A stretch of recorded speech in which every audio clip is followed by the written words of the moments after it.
sexy motherfuckers. Way to cut it, Lee. You just fucking cut it. You didn't even do a fucking dragon. No, fuck no. A slow in, nothing. Cut it. No Bam. fade, nothing. What's happening, you beautiful motherfuckers? Welcome to the church of what's happening now. It's a beautiful day to be alive. Fucking Thursday, July 16th. What can I tell you? You got the world by the fucking balls. That's all I can tell you, right or wrong. What did he say? Was it yesterday or today? Like you have big balls and a neck brace? I'm showing up with a big dick and a neck brace, motherfucker, just in case. Don't get confused. Just in case you swallow this fucking helmet, your neck goes back. I got you covered. You know what I'm saying? I don't have. Oh, it's for her. Yeah. Who do you fucking think the neck brace is for? Some That's guy romantic of you. Unless your name is fucking Chad or something like that, or fucking Corey. Oh, okay. Something like that. You want to go hang out with the boys. You know what I'm saying? That's it. It's fucking here. It's July 16th. You're sitting around scratching. Look at Lee scratching his head. Oh, I got like 10 minutes. I already gave him a 500 milligram anti-Dolores edible. I gave him a little corner of the fucking... so I had at least 100 probably, right? 80? Nah, you took a little fucking piece. I had 2 big pieces. I gave you 30 milligrams. It's always 30 milligrams. You're ready to fucking go. You should have a line of edibles and it's just everything is 30 milligrams. Everything. Everything is always 30. Everything's beautiful. Check it out. There's a nice little... Look, she don't even put it in the bag first, anti-Dolores. That's why I love it. There's a chocolate death bomb. You could fucking throw this on Palestine. I wish they would. Unfucking believable. We're here. We're queer. We didn't do yesterday because I had the fight companion. So what's the fucking difference? I'm going to do 2 podcasts in one day if I want to kill myself. Let's spread them out. I hope you enjoyed them. A lot of people mad at me all the time. They're like, you didn't talk. You were all high. I wasn't either. When you're in a room with 2 fucking guys, one guy that's a commentator, the other one's a fighter, what am I going to say about a fight? What am I going to throw my 2 cents in, my stupidity in? That's where you go back to fucking trains, planes, and automobiles, and you go back to Steve Martin. What could Steve Martin have done in the presence of John Candy? He would have got squished. What was he going to say? So all you could do was a little body language. So there's a couple people that caught it. They were like, hey, man, you like Muhammad Ali?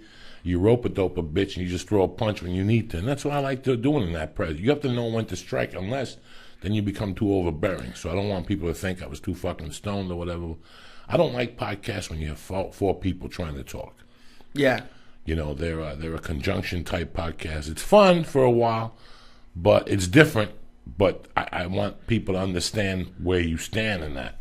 If you're in a room, if you're doing a basketball podcast and you got Julius Erving and Magic Johnson on the fucking table, what stupidity are you going to add to this? Yeah. What stupidity could I possibly add to that table? I could add a little color to it. So please, it's not that I was stoned or I was just trying to be quiet.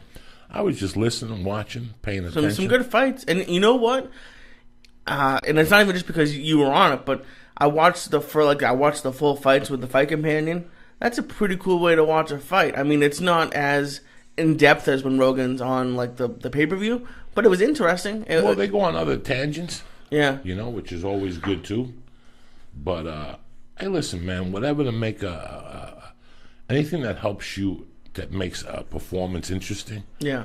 I knew it was going to come down to that. One of my friends told me, TJ, said that Rogan should start a podcast where he commentates along with the UFC or whatever the fuck it is. I could see the UFC going to it because I'm sure there's a lot of fans who, and just because I didn't hear them because I had the podcast up, I'm sure the commentators last night did a great job. But when you have Rogan doing it for so long, you have people who are really loyal to him, and I could see, since everything's on the internet, is heading towards being on the internet, fuck it. You have 3 choices of commentators. If you don't like the ones we have for free, Rogan's on here for an extra buck, or fucking they have another UFC fighter on there on a different one. They could probably have 3 or 4 teams.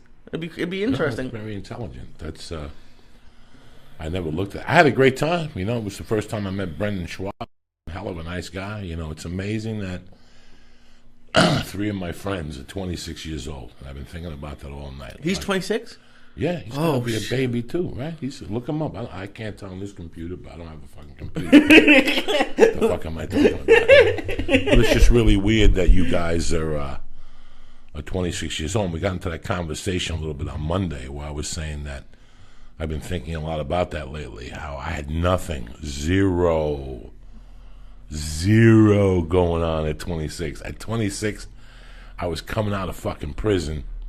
And the only reason why I had the things I had was because of the girl I was with. It wasn't because I was like I said, I was making $7,000 a month before I went to prison and having a hard time paying rent.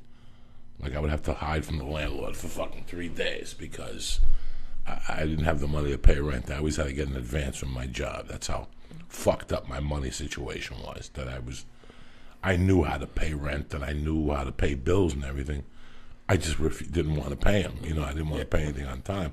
Did I have a credit card then yet? Yeah.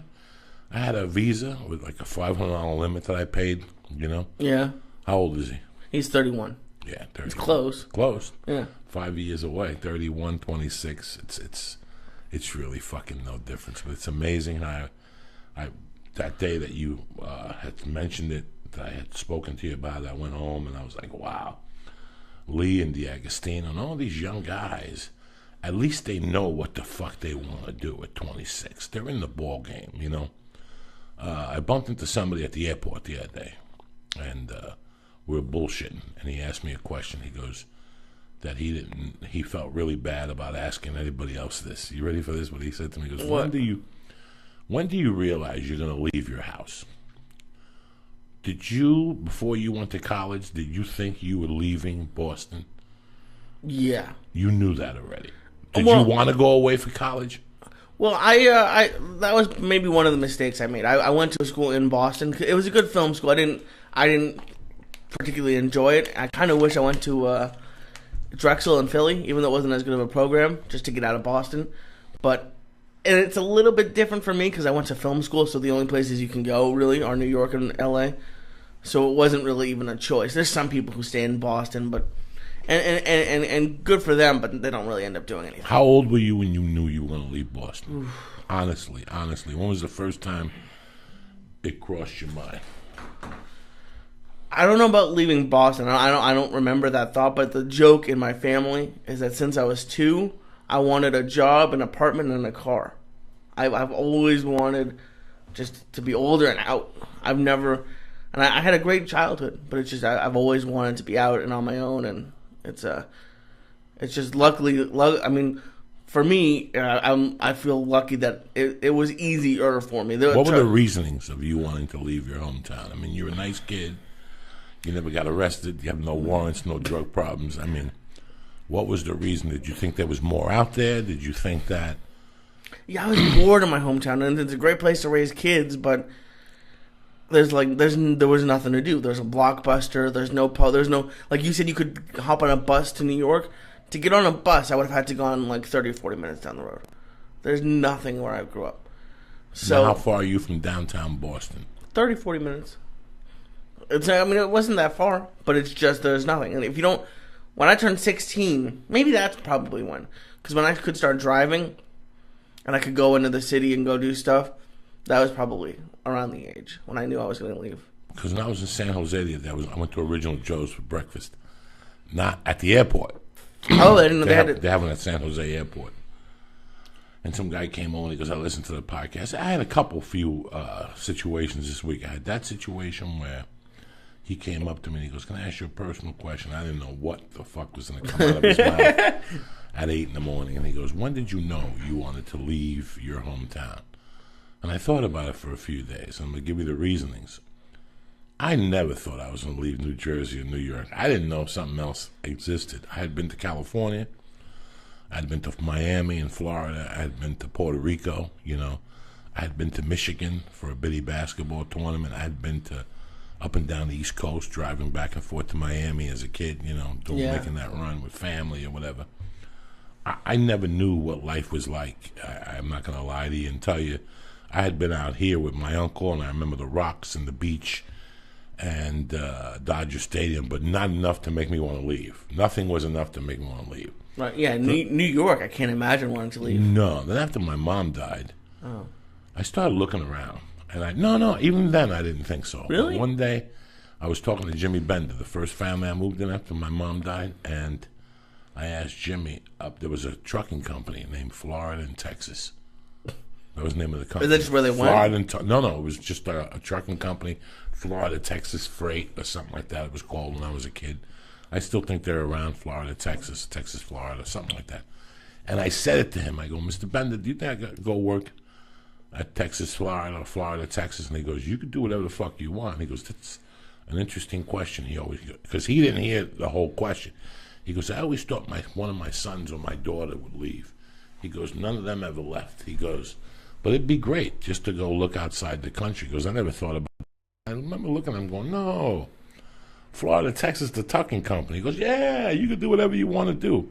But he had already said that to me. Yeah. You know, so I remember thinking about it, and then that was there's always a silver lining, and I figured it out 30 years later.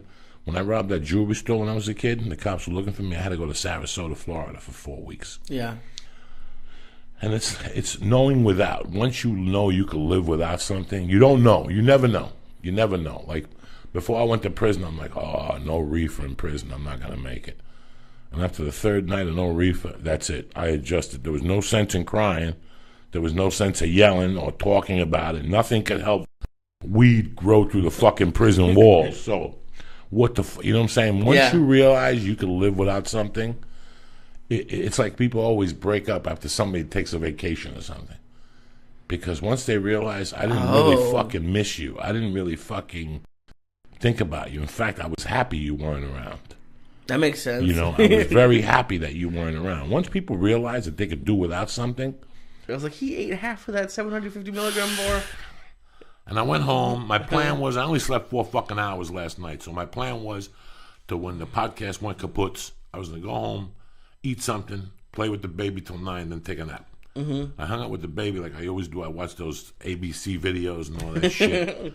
And, you know, the wheels on the bus go round then round. The doors click, click, click. I watched all that. I played with it. And then at 9 o'clock, I went in, me and Gray. I grabbed Gray. And I said, Gray, we're taking a fucking nap, cocksucker. And I finally popped my head up at 10 to 10. I couldn't fall asleep. So I said, fuck it. I got up. I wrote the end of the chapter. I sent some emails. I got aggravated. You know me, dog. It was a beautiful fucking day to be alive. Then you called me. What happened? Oh, fucking. So that candy didn't work on you? A little bit, but not really. Didn't take. It wasn't as good as a half a gummy. No. No, not Los Gummies. The Any Green gummy. Hornet. Okay, good. No. As long as I knew. But I thought I was going to get high because it started to kick in. And I was driving home from here because I had a piece of equipment at my house. So I was driving home on Moore Park, which it's a really small street. And right at Laurel Canyon, this cop pulled up next to me, and his side view mirror hit mine. And I just, on the left-hand side or on the right? on driver's side. Shit. So I was like, fuck. And it wasn't me. I was stopped, and he just hit it. And I just, I froze. It was a red light. And he stopped. And when the green light came up, I kind of pulled up. And I was like, I think it's okay, guys. And they were like, pull over. We'll just make sure. I was like, fuck. So I pulled up into a little strip market. I got out. And if it had been broken, I probably would have said, let's just go. Because I didn't want to be high. You had a fucking anxiety attack doing the paperwork and shit. So I just looked, and there was nothing wrong with it. But I just left, and I got paranoid. But you didn't get a get out of jail free card and nothing out of these cocksuckers. I should have done. So you gotta do something. All I imagined was Ari yelling at TSA. I was like, would he fucking yell to these guys? But I saw a video tonight of kids at a bar yelling at cops who were arresting their friends, and cops don't fuck around anymore. This cop tackled a kid, and I was like, holy shit. So I was like, no, I'm just gonna get out of here. Somebody put a video of a deer getting shot by a cop. Why do you people post those fucking videos at night?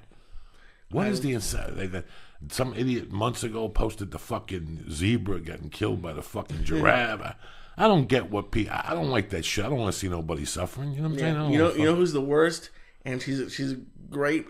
Melissa Eva Perez from San Jose. Yeah. Every fucking day on Facebook, 2 kids kidnapped and burned, and it's like the she's the kiss of death. She loves that shit. Worst. I'm like, why are you posting that stuff? But it's just it was a crazy day. But fuck it, we're back. No, we're back. I'm sorry about the audio today. That shit fucking happens. You know what I'm saying? I mean, I can't control it. I didn't get any fucking water. It's unbelievable. You won't? No, I'm straight. But it was, I went home. My knee is fucked up. I put ice on it when I went home. When I woke up, I put elevator. And then about 1 o'clock, I got bored to death about 12:30. In the heat of the sun, I went outside and started doing kettlebell swings. Ugh. Just sweating, and I fucking started doing. Is that okay for your knee? Cleans. You know what, man? I got to do something to move the blood around. Because walking hurts a little bit, and I was taking a hit in the bag at the Y. Mm-hmm. I just didn't want to lose my parking spot. These motherfuckers by my house, notorious, dog. I'm fucking anti-anxiety I am anxiety written over my parking lot. I would rather sit home and eat nothing than get in my fucking car and lose that parking spot. I hold on to that mother. That's how you know you're getting fucking old. Oh, yeah. I'm doing 2 things lately that are just embarrassing to even talk about. But I'm going to talk about what else are you doing? I'm doing not leaving the house because I don't want to lose my parking spot. Yeah. In front of the house. I like that spot in front of the house. I would kill a motherfucker for that spot. But I will walk to the bodega and get stupid shit so I don't have to leave the house. I got enough food at the house. And I'm stealing sweeteners from fucking restaurants when I go on the road. You put them in a little napkin in case they break? No, I put them right in my fucking pocket. I don't give a fuck. It is the weirdest thing because every fucking hotel room I go to on the road has a Kroneg or a fucking coffee machine. But it's only like 2 sugars and stuff. They give you 2 fucking sugars. Like you're sitting there at midnight trying to drink coffee, watch a Law and Order, and there's no fucking sugar. So now you got to call room service. They won't open the door because you got no do not disturb. So it takes them 20 minutes. They go right back downstairs and call you. Hi, your do not disturb sign is on. Then you come back up. Now by the time I put the fucking thing in, the coffee's goddamn cold. So what was the point of it? I just get aggravated. Yeah. So I think I got a box of fucking Sweet and Low at the house. Do you think I put it in my suitcase? Fuck no. I leave it at home every goddamn week. And then I go on the road and I realize at fucking 12 o'clock that I need a little coffee because I like drinking coffee at night.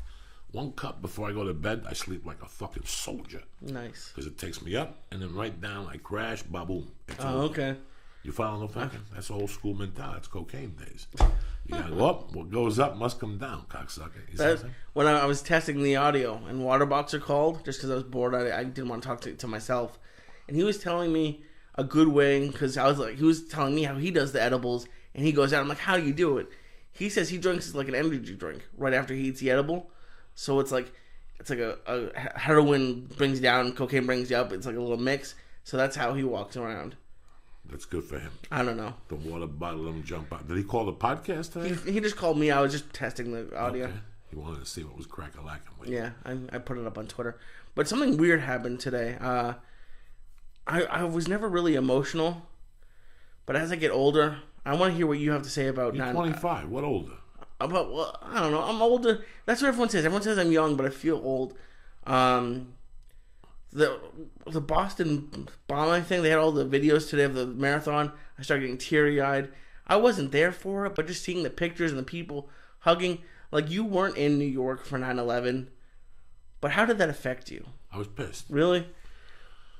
I didn't get pissed that morning. I was pissed later on because I know what it does to people. Those people that were walking around that day, I got pissed when I heard the stories of them taking the ferry over. Like, they were just fucking frozen. I can't imagine being at the Boston Marathon last year. That was one of the most thoughtless fucking things.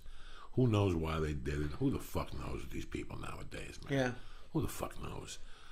I did stupid shit when I was 21. I would never think of doing something like that for kicks. But who knows what their motives were and whatever. And they have a show on Discovery, National Geographic, about them getting caught. Did you see it? No, I didn't see it. Pretty fucking interesting. And how they shot the kid and blah, blah, blah. And the other kid went into a fucking boat and hid. And how the pictures, the FBI saw the pictures, and when the bomb went off, those two didn't move.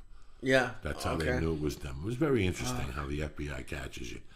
And now, man, we got fucking cameras everywhere. We got cameras everywhere. You have to assume there's a camera watching you at all times. Even a black and white little fucking porno camera that won't see your dick or your hair, but it sees you and it'll fucking show you in court. Some guy will come in and clear it up in fucking court. So, who the hell knows, Lee? I just, my heart goes out. So the Boston Marathon was today, correct? Yeah, it was today, and you know what? I'm going to piss some people off, and tell me, if I'm wrong, tell me. But just seeing all those people out there, it's something I don't see out here. I don't know what it is, but East Coast people in the towns, like, there was so much pride for Boston, and it made me like, I started tearing up, and I don't feel that out here for people from this city. So maybe I'm wrong. Maybe I just don't interact with them. It's an empty city, man. Yeah, I have a lot of problems with this city. I have a lot of problems with friendships in this city and how they work. How everything is to let people know that they know you. After that, there's no friendship. There's no friendship. When I grew up, those were friends I had around me. Those motherfuckers, I could count on them for anything. I had a great time with them when I went out. When I went out, I had a good time with them from the heart. Here I see people for a few hours and I feel their fucking death. I feel, because maybe things aren't going their way. I when I'm around people who sold their fucking soul, I leave them and I feel like shit for 3 or 4 fucking days. People sell their fucking soul. That's the people you fucking people clap for and cheer for and jump up and down for.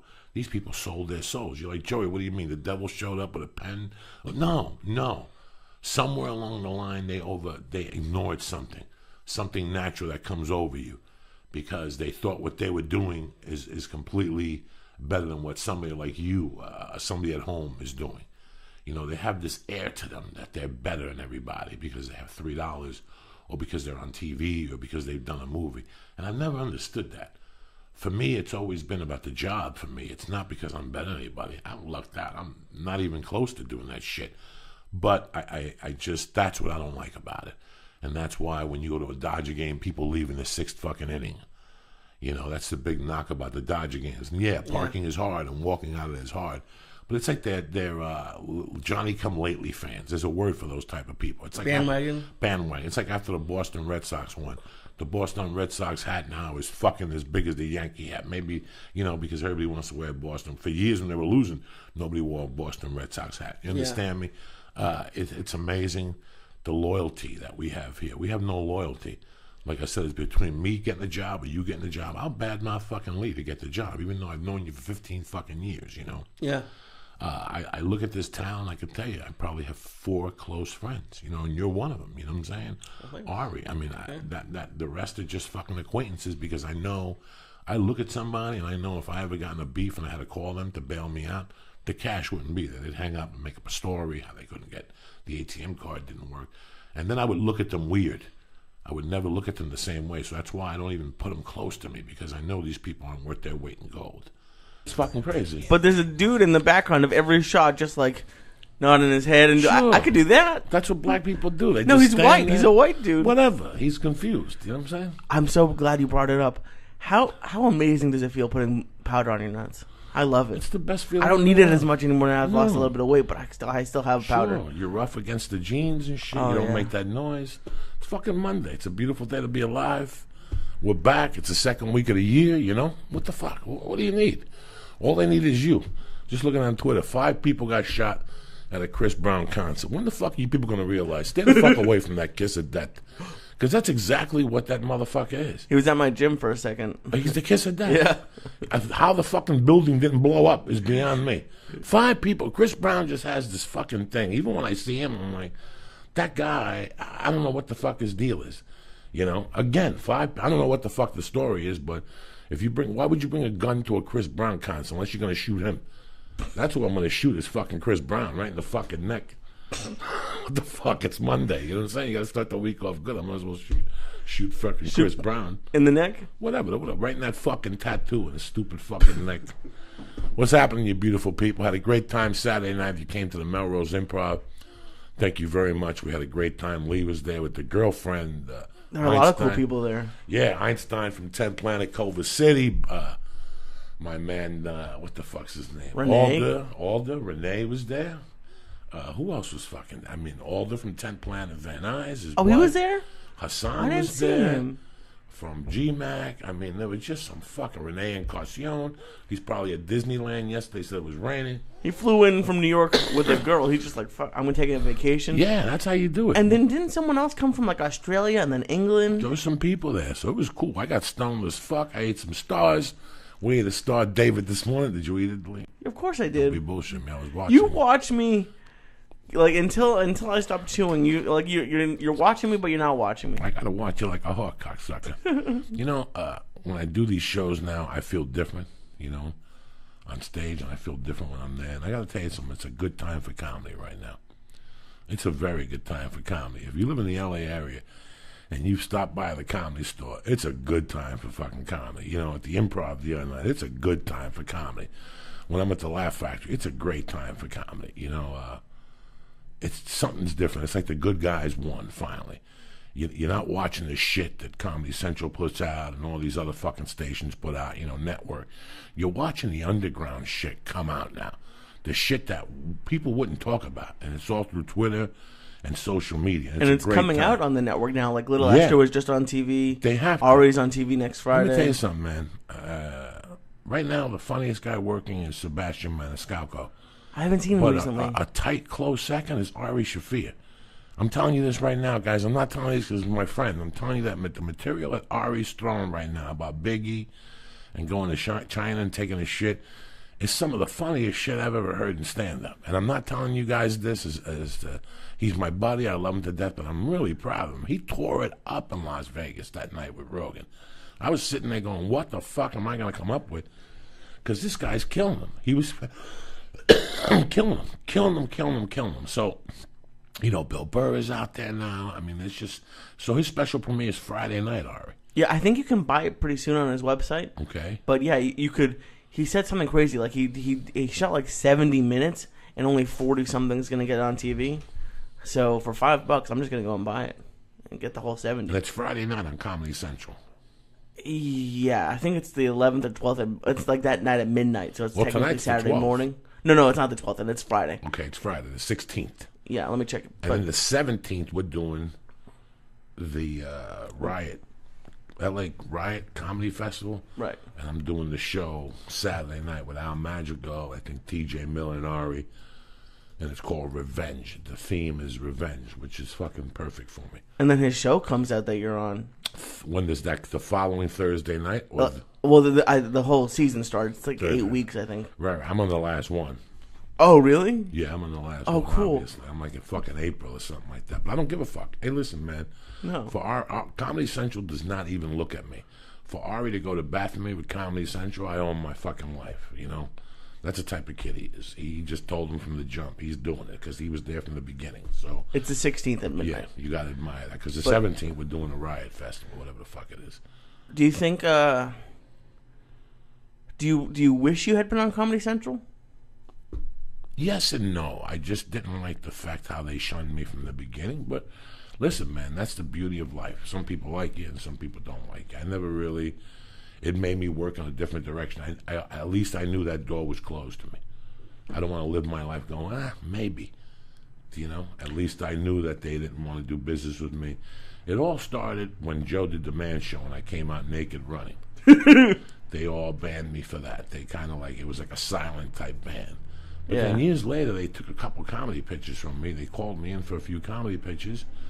And then my name's been thrown around for specials or whatever, involvement on Midnight and stuff like that. And they've just said no, you know, flat out. So, you know, I hear everything. Yeah. I hear everything. Even when they're working again. You know, this chapter on this thing of revenge, when Ari called me, he goes, we're doing this, it was really weird because it's going on in a weird part of my life. I'm trying to write this book, and I'm writing a book about the rocket ship. When I lived in that rocket ship in 84. And I didn't know until I was writing the chapter about living in a rocket ship in 84. On the way here, I made a left and I went down that alley and I saw a guy sleeping out next to a shopping cart. Yeah. And I kept going. I go, I wonder what if, you know, I said to myself, I wonder what it feels like tonight to sleep outside. And I go, you know what? I slept outside many a fucking night. I slept outside in a car here in L.A. for about 3 or 4 or 5 months. And in 84... Do you get any sleep when you're sleeping outside? I can't imagine you get any sleep. I don't, it depends how fucked up you are. I see. You ever been walking? You just see a guy like dropped, and you got to walk over him. Like that guy just got tired and fell. Like that guy just said, "Fuck it." You know, yeah, you sleep. You sleep with one eye. You got money in your pocket. You don't know if somebody's gonna run up to you and stab you while you're sleeping. You know, if I'm walking down the street and I'm a killer and I'm looking to kill somebody, I see a bum, I'm gonna shoot him right in the fucking foot. You know, something. He's sleeping. You know, there's no resistance. If I'm a fucking psychotic person, you know. And it just, sleeping outside just does something to you. You sleep a few hours, you sleep light. I slept outside when I was a comedian. You know, many a nights I had to take a bus somewhere and there's a 4-hour delay. What are you going to do? You got to fucking sleep. You sit in a bus station, you put your jacket on over your head, you put your money in your front pocket, you put your hand in there and you put the bag next to you and try your best. Yeah, but there has to be a difference between my bus is coming in 4 hours and I got nowhere to go. Oh, absolutely. Yeah. Absolutely. You have nowhere to go and you know, you wait for the heat from the sunlight. I mean, I remember being on that fucking rocket ship and doing coke in there. Like, it's a 3-foot you know. Someone posted a picture of it. I thought it was horizontal. It's vertical. It's vertical. Okay. And it has a couple of different floors, and there's a beam in the middle, and that's how you get to the top. I would just chill in the middle floor just in case I had to pee or I'd pee off the railing or whatever. But you had to snort in the 3 feet. I would actually go in there with booze by myself at night. Jesus. And then I would hide like a blanket, and, you know, I'd do dumb shit, you know.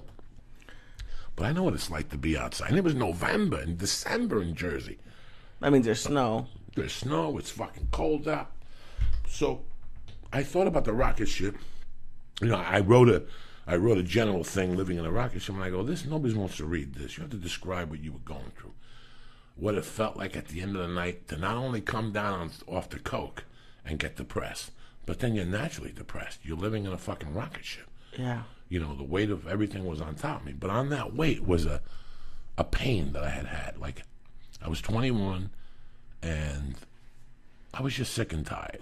Sometimes people just get sick and tired. And I always knew I wanted to leave Jersey, so I came out here to see my uncle.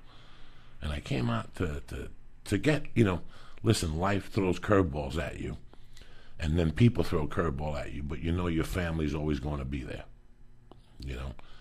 This last Thanksgiving, I've been talking to my uncle since 2009. And this last Thanksgiving, we were going to get together and do Thanksgiving. We had him on the podcast. And the Monday before Thanksgiving, my cousin called and she said, hey, he doesn't want to do it. He wants to go to a restaurant. And in a way, it helped me out because it got me off the hook. I didn't want to bring the baby down with the turkey in the car and all that. So I started thinking about it. I go, you know what? This is perfect. So then he called the next day. He goes, no, I didn't say that. So I said to him, listen, what I'll do is this. We're going to go get the turkey. We'll eat here. We'll see what you're doing later on. If you don't want to go out with your girlfriend or your son, we'll bring some food down to you. Well, I called him that day, and he goes, no, my son's here. I'm going to be all right. But if you want to stop down later, that's fine, too, with the baby. I go, all right. So that was the week I had the vertigo. Mm-hmm. So we went out. We took the baby out. I went back home, and I fell asleep. I had vertigo. I laid down. I called him the next day. He didn't answer the phone. He didn't call me back. I called him a couple times. He didn't call me back, which meant he was pissed off at me. Christmas Eve, we get invited to my cousin's house, his son's house. He's there, and we're cool, but we're not usual cool. He's not saying much to me. So I could tell he's pissed off over Thanksgiving, which he should have told me directly instead of telling his daughter. He should have told me what was on his mind instead of mentioning it to his daughter. That his daughter told me, and I just lost. You know, when somebody lets you off the hook, they let you off the fuck. Oh, you don't have to be there Sunday at 6:30. You're like, fine. All of a sudden, they call you back an hour later and go, no, we switched it to 6:30. Fuck you. I already made plans, bitch. You know, so old school tonight. Fuck the guests. Pooh, you cocksucker. We're going straight up tonight. Old school. Check in with you guys. It's been a while. We've had a lot of great guests, from Sarah Tiana to Rich Franklin to Joe Rogan to Gabriel to Ralphie. You're a lot going of way bad back. motherfuckers. Do you see what Gabriel's doing? What's like he doing? A week in one theater in Chicago did like 20,000 seats. Oh, please. This week? He fucking kills America. Then he comes here. He does 3 nights somewhere in Anaheim, and then 2 nights, and then he's off for fucking New Year's, and it's over. If I get out of work early tomorrow, we'll go to his Christmas party. I get out of work early. I don't know what time again. It's supposed to rain here in L.A. If you guys don't know, when it rains in L.A., everything goes fucking kabang. So if you got to leave for work and be there at 8, you usually leave at 7. You got to leave at like 5:45 tomorrow. I wish I was lying to you fucking guys. It's a sad truth. They fall the fuck apart. When you live in Colorado and it snows, it's amazing how it didn't affect them at all. Like, snow was just another day for those people. Like, it snowed a foot. People still on time at work. You know, when you live in New York, when I lived in New York back in the 80s and it would snow, the city would shut down. This is a huge metropolitan city with so many things available to it. And the city would shut down. Then a small town like Aspen, Colorado, it snows a foot, and it's gone in 2 fucking hours. My mom calls me a wimp now. She called me a wimp the whole week because I said it was like cold, it was chilly, it was like 55 degrees. And she's coming from Boston. She's like, you're such a wimp now. Oh, no, it was cold in the fucking mornings. Listen, you're talking to a guy that used to fucking bathe in this 40 degrees. Now, I get out of the shower and I yell at my wife when I'm putting the heat on. Like, take the fuck. She puts it on for a little while and she turns it off. She goes, it gets too hot in here too quick, but if you turn it off, when I come out of the shower, it's freezing. I like opening the door and that bust of heat hits you, and it dries you off to the last couple spots you haven't, fucking dried off. But it gets, you're not used to the weather. You're not used to the cold weather no more. But last week we had rain Friday. We had rain a few days last week. But last week, the big storm was Friday. And that was the day, for some reason, I didn't have to be at work till 7, but I got up like at 4:30. Because in my sleep, I was worried about the rain. And they said they're going to call work for the movie the next day. And they pushed it back, but we still worked and it cleared up. But they were scaring fucking white people. Scaring them. Don't go to work. The 91 is backed up. You know how long it took me to get to Simi Valley? 20 fucking minutes. Yeah. With the rain. I got the Subaru. I kicked that motherfucker where it's always 4-wheel drive. And if it hits a puddle, the other tire picks it up. That's how the Subaru engineering works. It just picks it up where a tire, if it hydroplanes or something. I got to the fucking set in 20 minutes. I couldn't believe it. They were scaring fucking Gentiles to death on TV. We don't think we talked about it. Why did you decide not to get like a Cadillac? I've never been big. I don't like how in L.A. everybody judges you by your car. Yeah. It really bothers the fuck out of me. I was telling my mom a lot of people here have like Porsches and BMWs and studio apartments. Everybody has a Series 3 BMW here. Yeah. If you see anybody in the industry, a junior agent, and then as they get there for a while, they get a 5 Series. Listen, I'm not here to impress anybody. I'm here to impress myself, I like the Subaru. I like feeling safe. I like knowing that if it rains, I could think that a Cadillac's a great car and whatever, but I can't pay $300 to $400 a month and not sleep at night if something does break down. I've always had great success with Subarus and Toyotas. Why would I want to change it now at this point? Yeah. If I start making an abundance of fucking money, my second car would be a Cadillac or something. But then I gotta have a family, so I can't be selfish. It'd have to be like, you know what I'm saying. I just Plus, with your daughter, you don't want to have like messes in the back of a Cadillac, I guess. Listen, she could do whatever the fuck she wants. As long as I pay for the car, it's my fucking car, and they're gonna throw apples on. Kids are gonna be kids. Yeah. I went to the park with Saturday, and there was a soccer thing going on, a soccer camp, and it was kids her age, a little older. Some kids knew what the fuck was going on. The other kids were just bots. They were just there out in the sun, walking around, half fucked up. There was a camp for like 2-year-olds and one for like 4-year-olds. And I'm walking around, I'm watching those 2-year-olds because I could see if I could put her in here, and my wife and her are battling. I'm like, what's going on? She goes, she wants to go down. I go, don't let her fucking go down there. I go, you're going to sit there and battle with her, and you got to pick your battles with these kids. She's going to run down there anyway. She's going to walk around, touch the net, touch the ball, and then she's going to walk away from those kids. No, she's not. I picked her up, walked her down. That's exactly what she did. She kicked the ball. She saw 20 kids. She looked around. She goes, I don't need this shit. I don't live by myself. She walked away. But we signed her up. Oh, that's cool. She's going next Saturday at 11 o'clock. Yeah. Even though she might not like it, she'll like it. It's kicking the ball. It's running around, falling in leaves. They got 2 coaches there. They coach you. They tell you what to do. She's mingling. This is what they're supposed to do so they grow up with fucking social skills. You got to wonder all this shit they talk about cops and all this. When I was growing up, cops were more involved with you in the next neighborhood. There was the same cop patrolling the same neighborhood. He got to know you. If something went on, he came and saw you. You talked to him. He asked you questions. And now you have all these complaints of cops and aggressive behavior, towards excessive force, yeah. Excessive force, whatever the fuck they want to call it. And it's because maybe they don't have the right social skills. We do live in a computer generation. Yeah. We're very computer generated. When I used to dealing with people, we leave the house scared. If you watch the news, everybody is fucking fearful. One good thing about the church, I was thinking about this. When I first got into the church, when I got into Beauty and the Beast or the church, it wasn't to expose Bigfoot.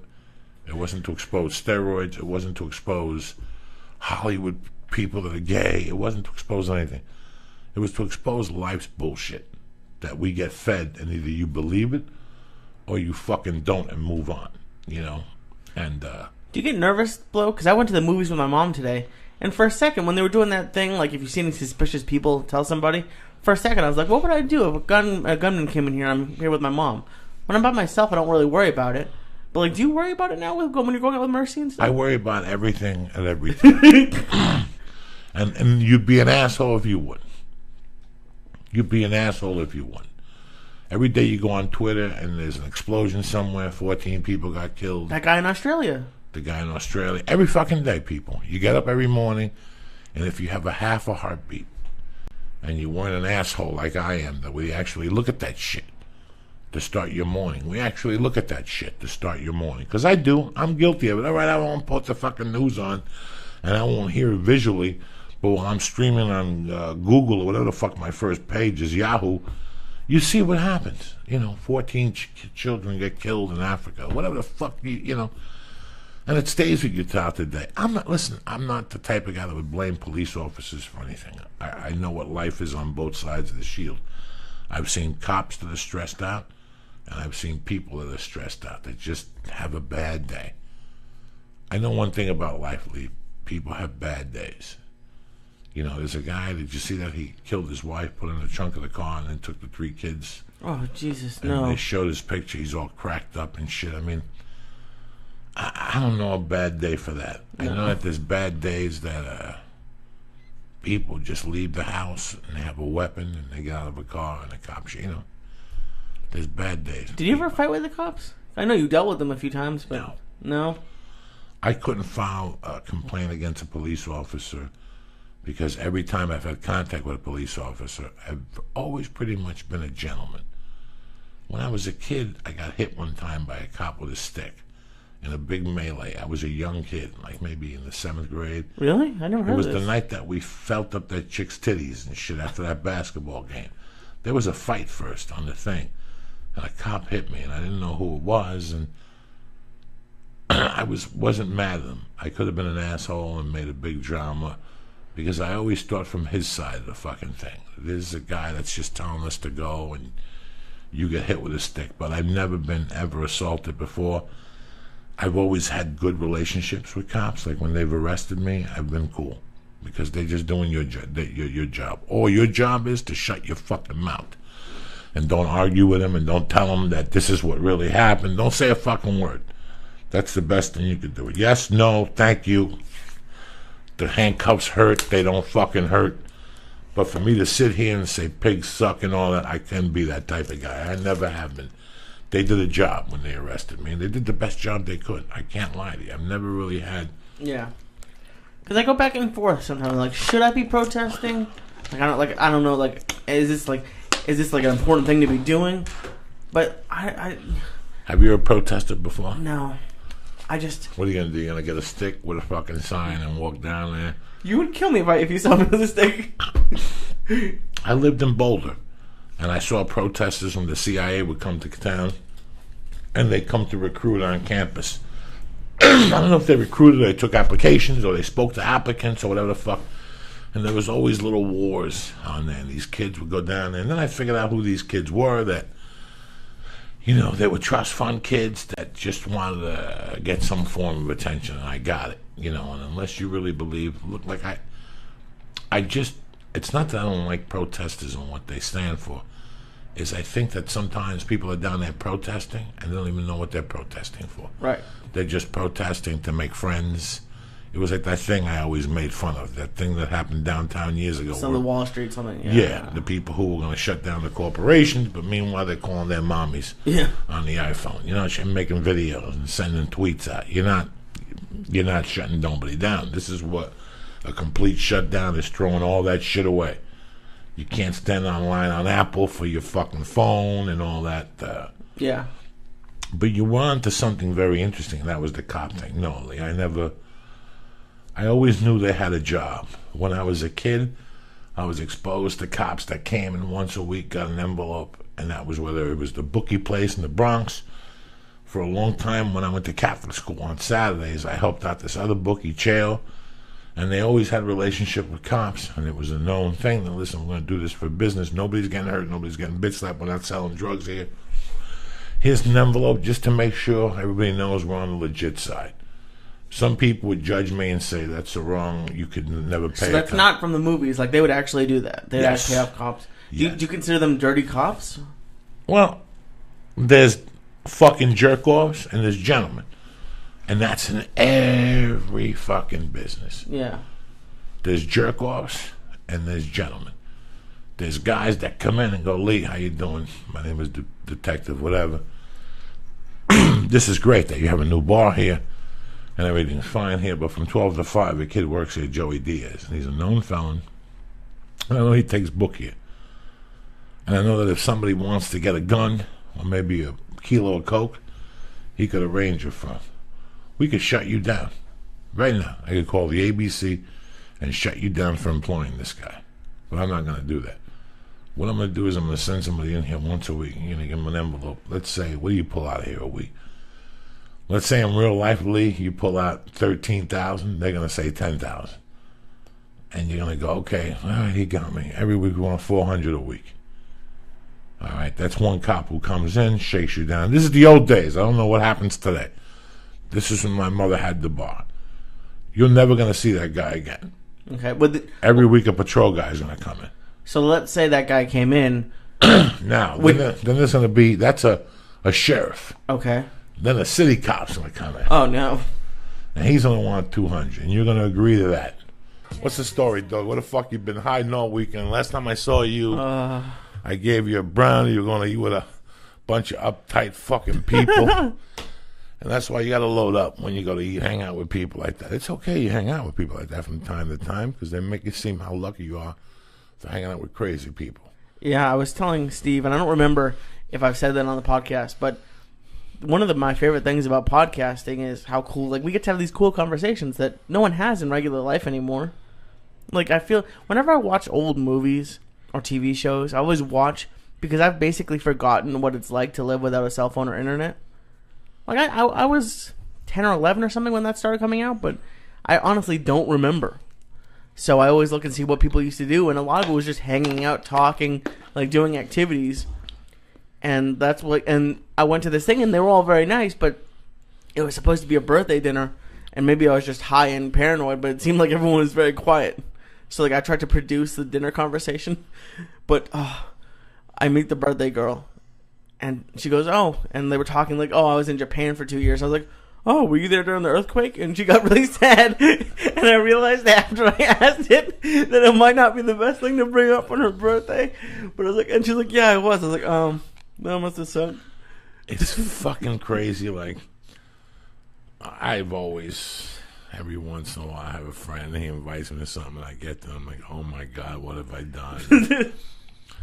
They start talking about life. And I don't even know this life they're talking about, you know? And you try to, and the best thing to do is just shut your mouth, act civil, giggle, you know, smile. You always bond with somebody.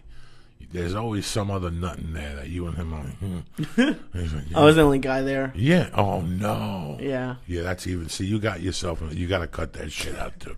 That's something you got to say. The sushi was good, but... Yeah, but it's one guy with 5 girls. I just know. You got to cut that shit out. Yeah. That's the shit you got to avoid in your life. You don't want to be caught in that trap. I got lost on the way from the train to the restaurant because I was so high I couldn't really understand what my phone was saying. So I was just walking around downtown.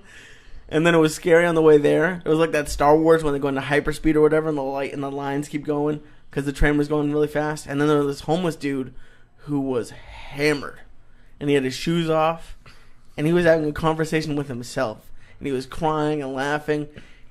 And I had my headphones in because I was just trying to like focus on like a podcast or something, and he was just hysterically laughing, and then he'd go to crying, and he was just hammered. So it was an interesting like night. I'm fucking high right now. No, he was. Anytime you get on the train, Lee, there's gonna be. I love it. Drama. I love that about Boston. New York's a little bit more. New York, I can never figure out the system because I've only been there a few times, and there's express trains and shit like that, and there's too many lines. So I got. Well, there's an A train, and that's all a Broadway type deal. Okay. Then there's the express that's from 178th Street. I think it just takes you right down to, like, if you're going under, don't quote me on this, 125th or maybe 72nd Street. I don't know. I don't think I ever went that high. That's like Harlem, isn't it? That's it? what I'm saying, right. That's Harlem up there. But, you know, they have, like, the number 1 and all that shit, the Queens. I don't know. Don't quote me on this, anybody. I don't know the trains anymore. I don't remember that. That was a long time ago. But I always had fun. For me, it was a bus growing up. Oh, yeah. For me, I rode a bus. I sit like a school bus or like a city bus? Like a city bus, you okay. know, and it was a straight line. It was number 1, or I went from New York to New Jersey, or vice versa. That's how I traveled in those days, you know. $2 to get you into the city. You stop, you get a little bottle of blackberry brandy, maybe a fucking 8-pack of beer, put it on the bus. Nobody would say nothing to you those days. It's a 20-minute ride. You drink 3 beers, a couple shots of blackberry brandy, you're in the city tuned up already. Yeah, but it's just it's what you could get away with and what you could do. You're not going to get on the train drunk and drink, but you're going to do little shots or something. You're going to put it in something so it doesn't look like the obvious. What was your go-to? Gatorade. Really? Yeah. Vodka and Gatorade. Poop-off vodka. And then when you get a little bit more money, you get the Wolf Schmidt, whatever the fuck that is, the silver label. And that's why I can't drink vodka anymore, because of those plastic jugs we had as kids that someone would buy or something. They were disgusting. Tasted like paint thinner. I can't do vodka anymore. Yeah, you gotta get yourself out of that fucking one guy. You gotta ask her now. Is there gonna be men there? No, not really. It's all my listen. What am I gonna do sitting around with 5 fucking women? Talking about what? I'm sitting there like a fucking Momo, looking around, thinking about a gun. I used to have a girlfriend, another girl that used to take me to those things. Let's go out with my friends. You get there and there's 6 fucking women at the table, and you're like, what the fuck do I do? Yeah.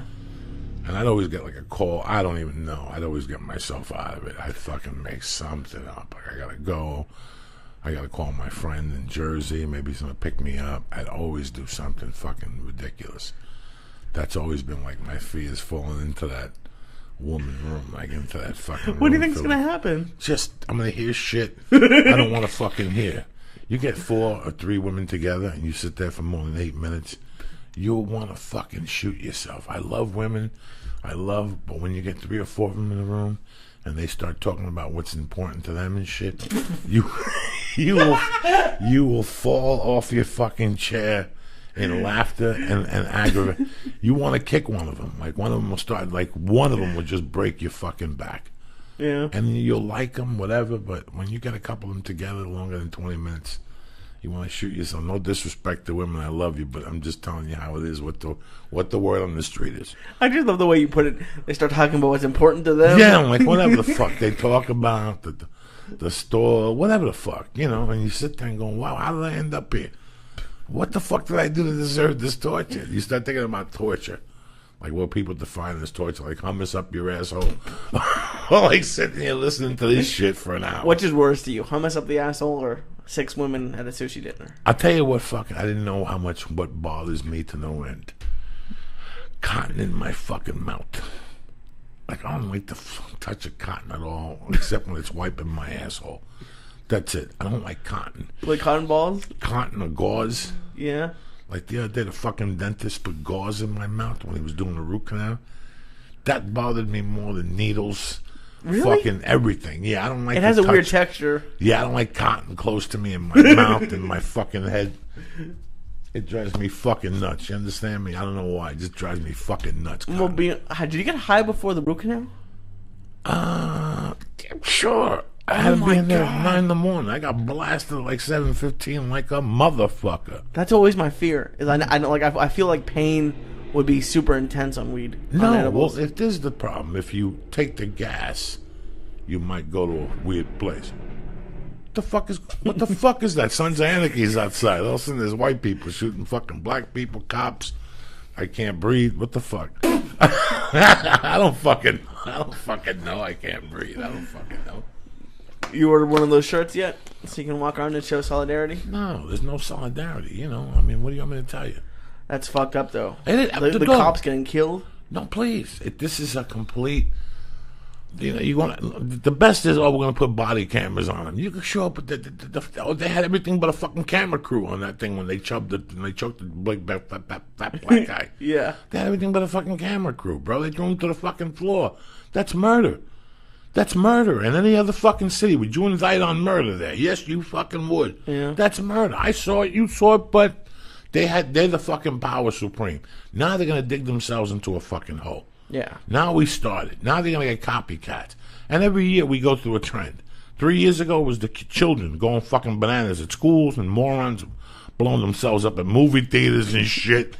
I'm trying to watch Batman and this guy wants to be fucking Clint Eastwood all of a fucking sudden. I need this shit. All of a sudden they take a picture of me. It looks like Bozo the fucking clown. Obviously somebody sat him down, smacked him, gave him a pill, and sent him to the movie theater, loaded to the gills like Rambo, and said, shoot everybody in there. You're on a mission from Satan. That poor kid is half retarded. You can't tell that poor kid's half retarded. Yeah, somebody sat him fucking down, bitch slapped him, told Martians were going to stick a grenade up his ass to go shoot the fucking movie to that poor kid. You know, you could tell. So somebody else is going to strike now and start shooting fucking cops. Let me ask you something. I have dear friends that are cops. I grew up with a lot of cops. As a criminal, I've never had a beef with a cop. You'll never hear me on a podcast or anything call a cop a derogatory name. That's why I've always had that attitude. That's why I've never had that problem with police officers.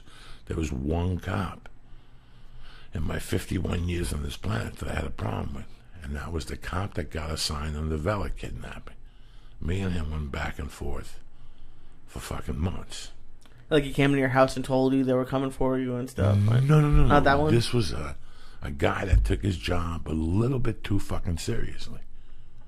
And on the Vela kidnapping, he became, Johnny Saint on the scene. He looked at it from a different perspective. He didn't look at it from anybody's perspective. He had a different outlook on it, which I forget what the fuck it was.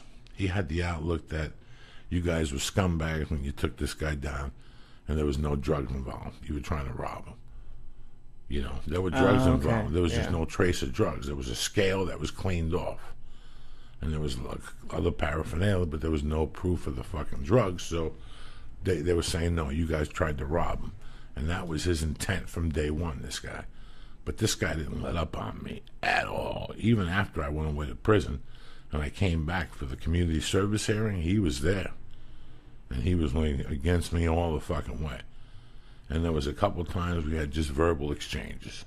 You know, he was a big guy, but I hated him that much and he hated me, you know. His hate for me, in turn, made me fucking hate him because I knew, you know. Yeah. But besides that, I've never really had a problem with any fucking cop. No, I mean, it's terrible, but it does suck when people take their jobs too seriously. Like, I waited in line for 30 minutes today at UPS. What the fuck happened to you at UPS? Think about your words. UPS. What the fuck were you doing at UPS for 30 minutes? Because I had a gift that was going to get delivered, and I wasn't at my house because you can't wait at your house from 8 a.m. to 8 p.m., and I went to go pick it up Saturday, but they wouldn't give it to me, so I had to go back today. Why didn't they give it to you Saturday? They said even though I called the 800 number, I didn't put a formal request to get the package. So I came back. It's just bureaucracy like a motherfucker. And then they weren't going to give it to me because my ID doesn't have my new address on it. And I was this close to like ripping their computers and throwing it on the wall. I was fuming, but I worked a lot of. I worked 3 or 4 retail jobs and restaurant jobs, and I worked for 5 or 6 years. It's tough. It's tough dealing with the public. Very tough. But the thing I'll say is, I think they're going to run into an issue asking for a $15 minimum wage, because I don't think a lot of these people working there deserve $15 an hour. So they're going to lose their jobs because a lot of these people are just. It's beyond the worst. At UPS. Everywhere. I was at Target today. I was at CVS today. And I don't know if they're overworked. The service has gone down horrifically in this country. They judge everything by labor versus workforce. Everything is done by a fucking formula. You walk into... listen, I do all my business with CVS. The only reason why I go to CVS is I love the 2 girls. And it isn't their fault. It isn't their fault. Yeah, that's true. They got 2 girls working there. One is filling prescriptions. The other one is taking prescriptions and picking them up and giving them to people. Breaking down the prescription. You have to drink it with 2 every 4 hours. What's that? 4 every 2 hours? No, 2 every 4 hours. Oh my God, I need glasses. Well, we'll talk about it later. It's 2 fucking hours. Right. It's tough. And the phone's ringing. Pharmacy line 1. Pharmacy line 2. Pharmacy.